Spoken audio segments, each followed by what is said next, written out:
Shalom saudara, kita berjumpa kembali dalam renungan harian GPG Semangat Pinang. Saudara, beberapa tahun yang lalu saya pernah belajar tentang bagaimana supaya kita bisa mempunyai keuangan yang cukup baik, ya. Dan salah satu tips yang saya pelajari adalah bahwa kita harus membiasakan diri untuk menabung berapapun penghasilan kita.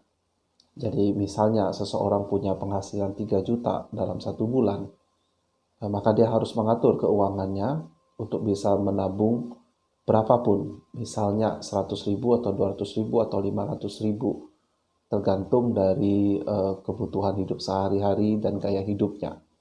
Dan tips itu mengatakan bahwa goalnya, harus diingat, goalnya bukan soal seberapa banyak hasil tabungan itu atau seberapa cepat Anda mencapai target nilai tabungan yang diinginkan, melainkan yang hendak kita capai adalah habit atau kebiasaan atau cara berpikir, cara hidup, yaitu tidak menghabiskan semua penghasilan kita, tetapi menyisihkannya untuk ditabung.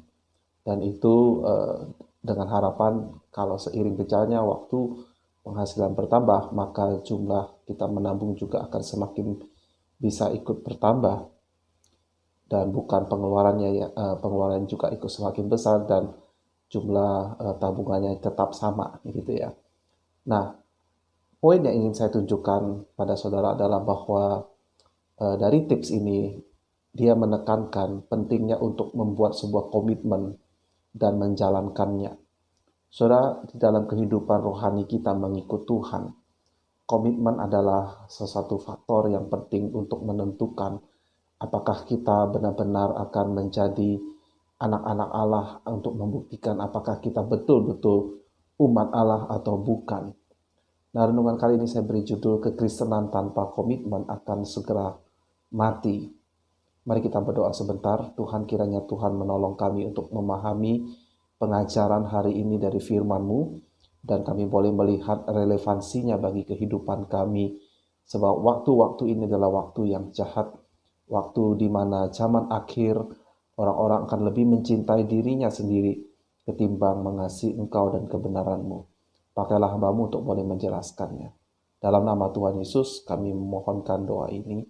Amin.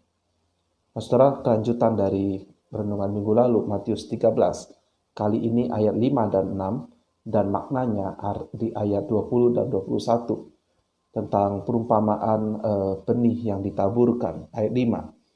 Sebagian jatuh di tanah yang berbatu-batu yang tidak banyak tanahnya, lalu benih itu pun segera tumbuh karena tanahnya tipis.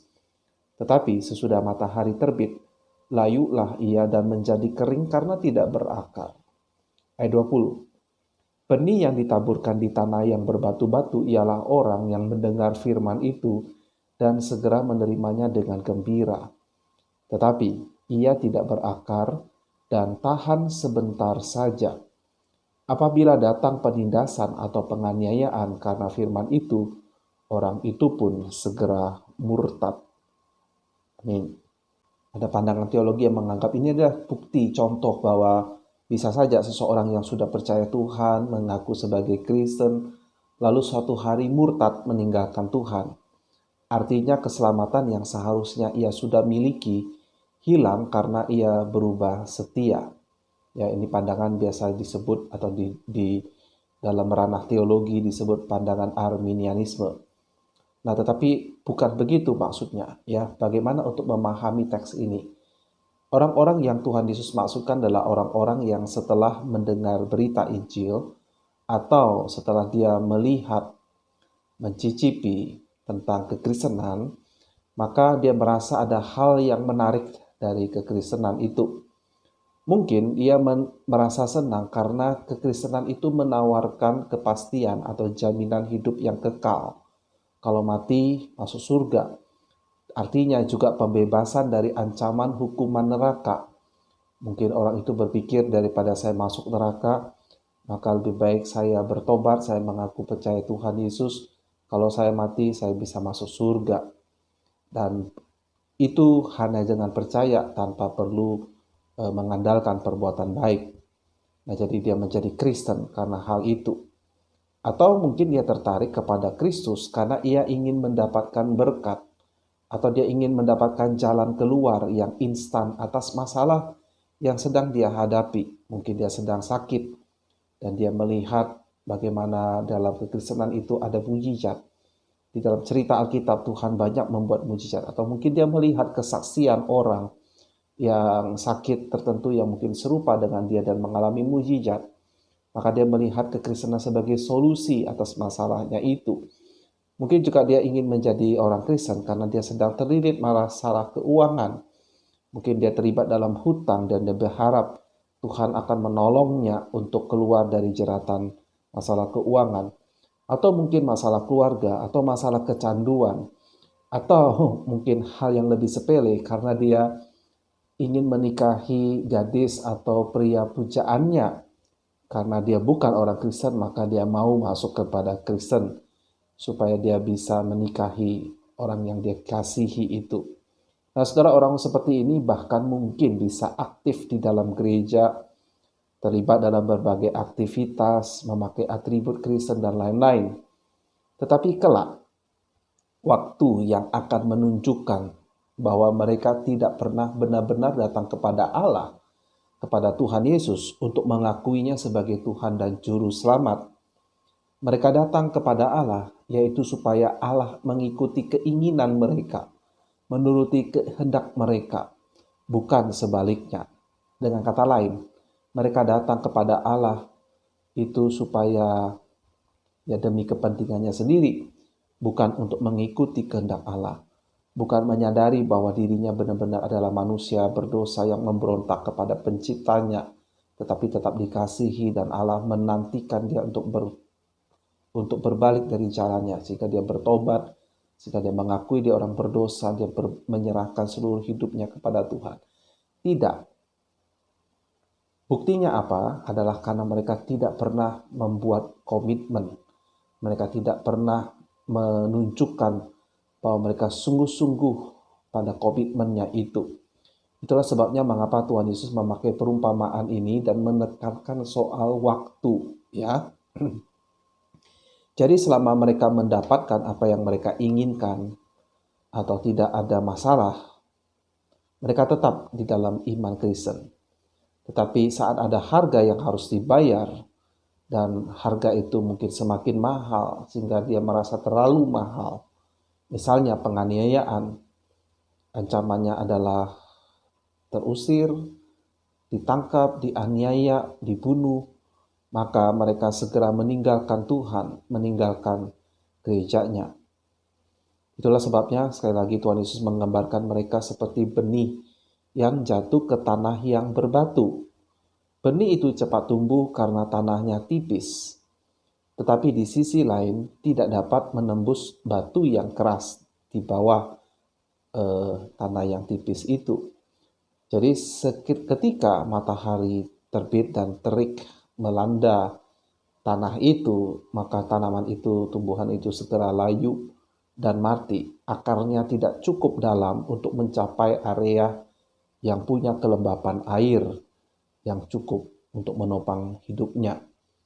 Nah, saudara, ini adalah jenis orang-orang yang di dalam gereja tidak pernah membuat komitmen, tidak pernah berusaha atau repot-repot berjuang keras untuk mendalam, untuk mengakar dalam firman-Nya. Tidak pernah mengambil risiko untuk kemuliaan nama Tuhan.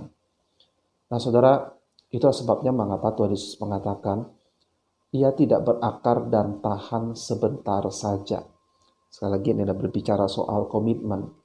Saudara, berapa sering orang-orang membuat komitmen-komitmen dalam hidupnya, menjelang tahun baru berkomitmen untuk turun berat badan, untuk rajin berolahraga, untuk membaca Alkitab, untuk rajin ke gereja, berkomitmen untuk ini dan itu. Tetapi berapa banyak yang betul-betul melakukannya? Nah, saudara, kita adalah manusia yang lemah. Kita mudah untuk membuat alasan, untuk mengexcuse diri kita terhadap kegagalan-kegagalan kita. Nah, tetapi kalau ini berbicara soal ikut Tuhan, taruhannya saudara lebih besar.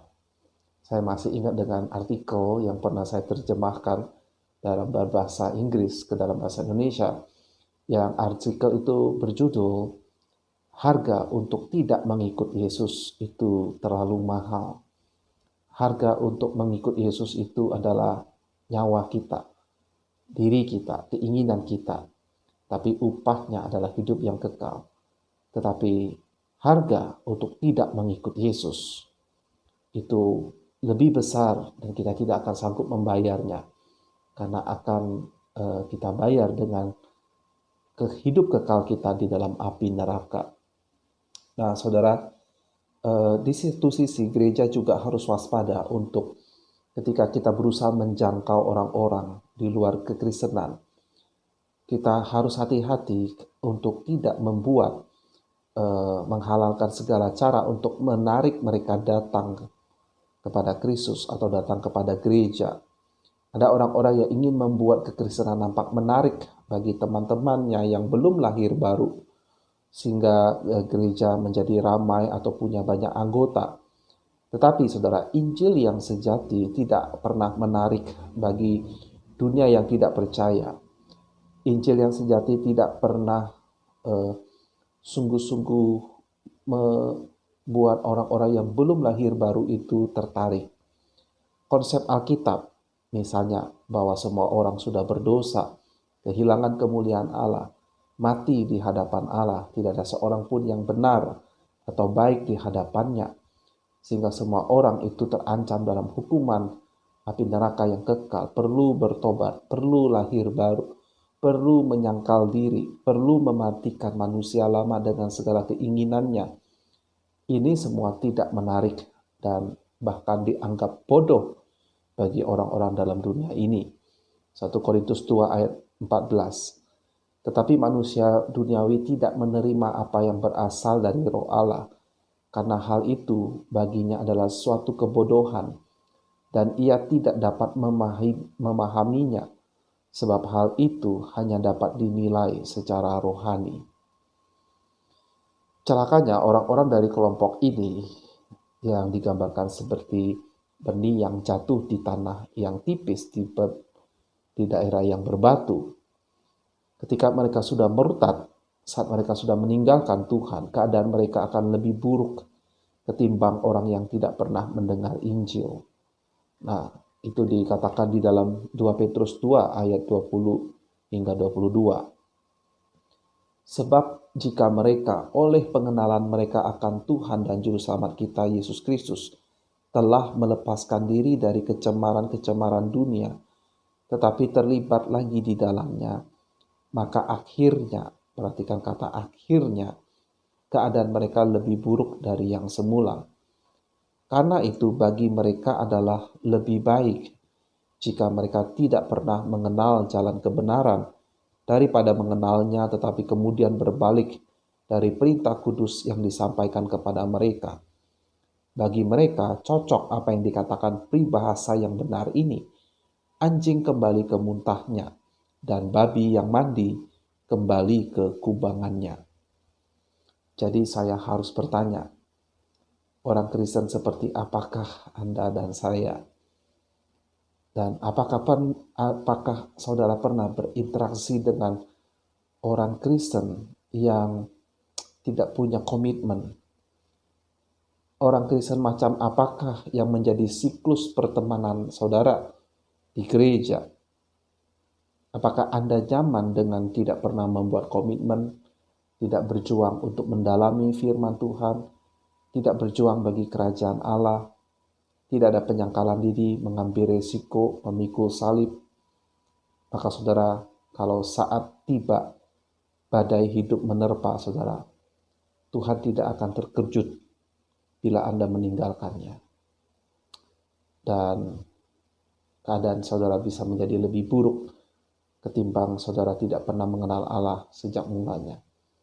Kiranya ini boleh menjadi perhatian kita dan kita memohon Tuhan menolong kita, menerangi hati dan pikiran kita, agar jangan sampai hal seperti ini terjadi bagi hidup kita dan kepada orang-orang yang kita kasihi.